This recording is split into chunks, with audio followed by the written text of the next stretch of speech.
Hi and welcome to the last part of our course, the actual front end to our distributed application. This is where we can exchange tokens and ethers conveniently in the browser. So basically, Truffle is just a contract management, and you can also run tests in Truffle, but essentially Truffle itself doesn't have any front-end functionality. It doesn't come with any JavaScript framework. So if you're using Truffle, you can use any JavaScript framework you want. If you are a front-end developer, this will be very handy for you because you can continue working with Webpack or Grunt or Gulp. You're not limited by any CSS framework or JavaScript framework. You can use Angular, you can use React, and so on. Truffle doesn't interfere there. The only thing that you have to install is Web3 because this is the connection between the browser and the blockchain. Web3 offers you great functionality to interact with your contracts. And if you use MetaMask or Mist, then they will automatically inject the Web3 object into the window. And if you're having your own Geth node running, for example, localhost 8545, and you import the Web3.js library, then you can provide an HTTP provider, and I will show this later to you. Just you say Web3, hey, our RPC endpoint is on localhost 8545. This is where you talk with the blockchain. Truffle also has recommended packages and starting points. And one of these examples is Truffle init Webpack. And those are so-called init repositories.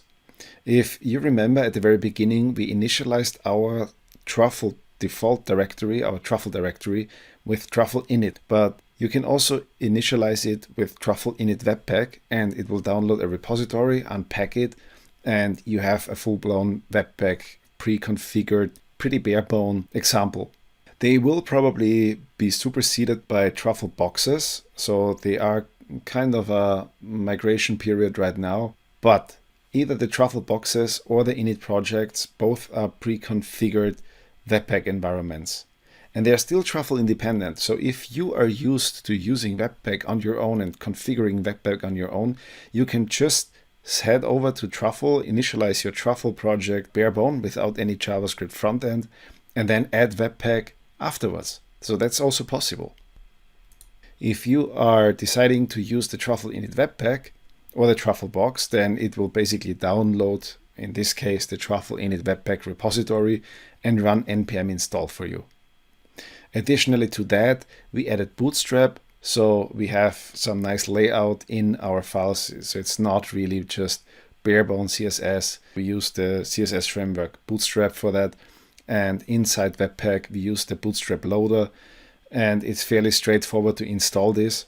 And also, we are using the Truffle contract version 2 instead of contract version 1 because there are a lot of fixes there. You don't have to do this. We are providing in the course all the necessary files, and you can basically just start from the files that we provide. And the reason for this is there are so many different flavors of front-end developers, so many different options for frameworks and so on, that we decided to go with very vanilla JavaScript in order to make sure that you understand the core of the interaction between JavaScript and the blockchain.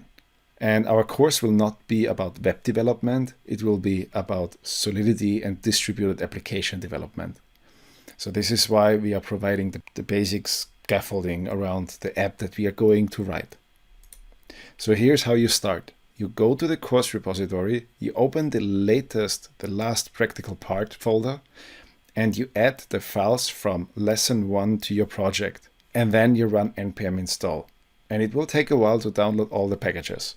And then you run npm run dev. And this will open an HTTP server on localhost port 8080. And it will listen to changes inside your HTML or JavaScript files.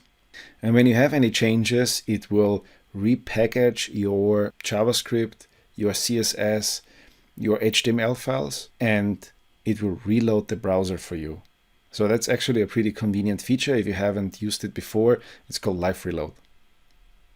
Of course, if you are, for example, on Windows, you might run into some problems. And one of the problems that is very common is that there's an error, EPERM operation not permitted, rename, and so on.